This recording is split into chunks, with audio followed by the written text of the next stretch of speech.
Imagine a world where every smile, every kind gesture, seems to come straight from the heart. But what if beneath this veil of care and concern, there's a hidden agenda? Today, one dives into the intriguing world of the hidden side of compassion. It's a journey into the depths of human interactions, where not every act of kindness is as pure as it seems. In every corner of life, from personal relationships to professional settings, compassion is often hailed as a virtue. But here's a thought that might just unsettle the ground beneath. Is all compassion genuine? What happens when compassion becomes a mask, a tool for manipulation? This isn't just about questioning the good in people. It's about uncovering a subtle form of manipulation that often goes unnoticed. As one peels back the layers, one finds a complex blend of emotions and intentions. The line between genuine care and calculated manipulation can sometimes be blurred, leading to a maze of confusion and misunderstanding. But why do people use compassion as a guise? What's to gain from it? These are the questions that need answers. So, let's embark on this exploration together, dissecting the intricate dance of compassion and manipulation. It's time to unveil the truth behind the compassionate gestures and understand the real intentions that lie beneath. In the intricate web of human interactions, there's a cunning player often overlooked: feigned compassion. It's a tool, wielded with precision, to manipulate, control, and sometimes even exploit. Consider this: someone offers a shoulder to cry on, but it's not just for comfort. Behind this gesture could be the desire to gain trust, to influence decisions, or to gain a deeper insight into personal vulnerabilities. Let's bring this into perspective with some examples. Picture a colleague who's always there to listen, seemingly empathetic.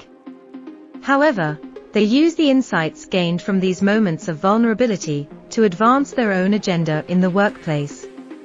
Or, think about a partner who plays the understanding card, only to use this as leverage in personal arguments or decisions.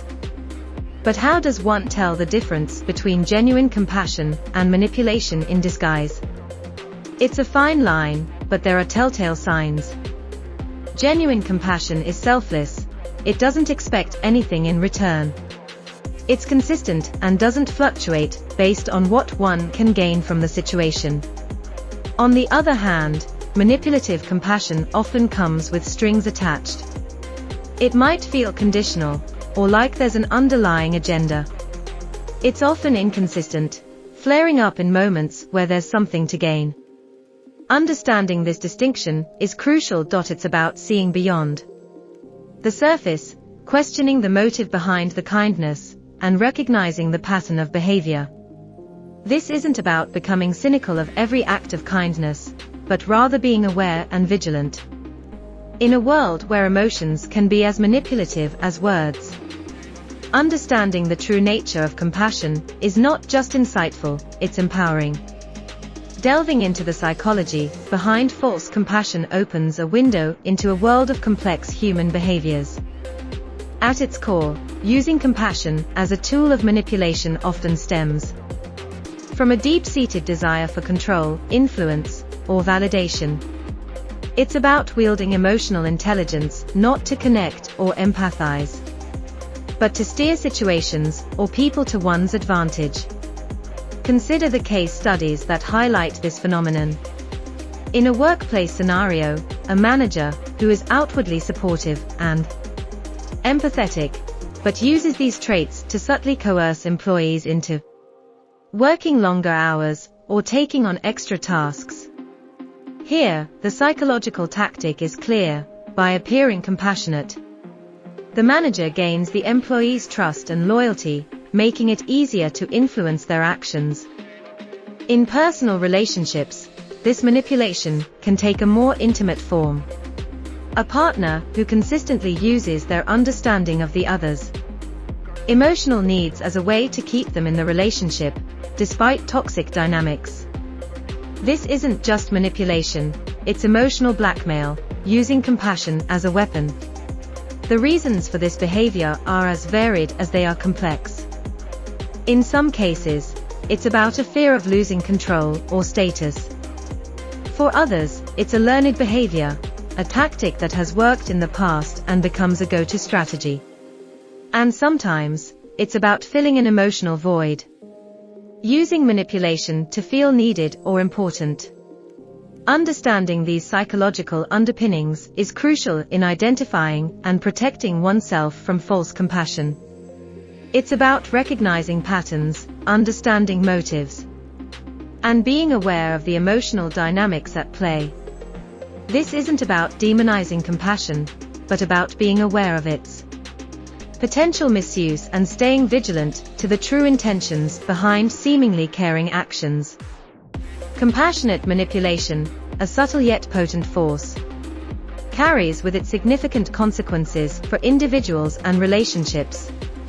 When compassion is weaponized, it leaves a trail of emotional turmoil and mistrust. This isn't just about hurt feelings, it's about the erosion of trust, the cornerstone of healthy relationships. Consider the individual who's been on the receiving end of this manipulation. They often find themselves second-guessing their emotions and decisions, trapped in a cycle of doubt and confusion. The impact goes deeper, the growing sense of betrayal as they realize their emotions have been played with. It's a betrayal that can leave deep psychological scars, affecting their ability to trust others in the future. The ripple effect on relationships is equally profound. When one party manipulates the other under the guise of compassion, it creates an imbalance of power. It's no longer a partnership of equals, but a dynamic where one person holds undue influence over the other. This imbalance can lead to a toxic relationship environment, where emotional manipulation becomes the norm and genuine connection dwindles. Beyond personal relationships, compassionate manipulation in professional settings can lead to a toxic work environment. Employees who feel manipulated by feigned compassion may experience decreased job satisfaction, increased stress, and even burnout. It breeds a culture of distrust, where employees are constantly on guard, wary of the motives behind every kind gesture or supportive word. Recognizing the dangers of compassionate manipulation is crucial. It's about understanding that emotional manipulation, no matter how subtly executed, can have long-lasting and damaging effects. It's a wake-up call to be vigilant and to foster relationships built on genuine trust and sincerity, not on hidden agendas.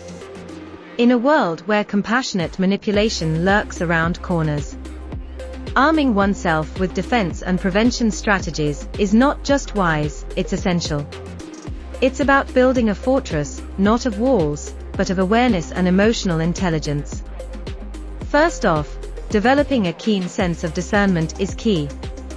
This means not taking every act of kindness at face value, but rather observing patterns over time. Is the compassion shown consistent? Or does it only surface with an expectation of something in return? This critical evaluation helps one distinguish genuine empathy from manipulation.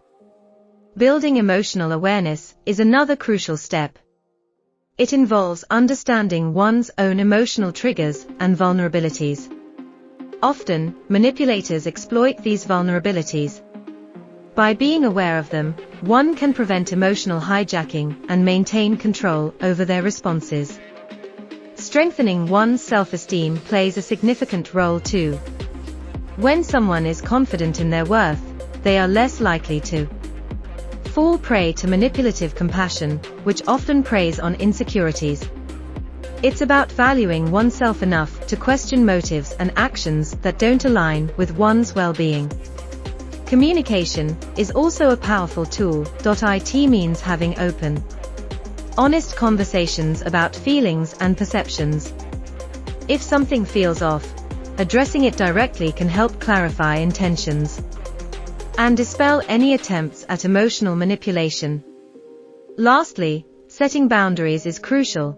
This isn't about shutting people out, but about protecting one's emotional space. It's okay to say no, to step back, and to assess situations objectively.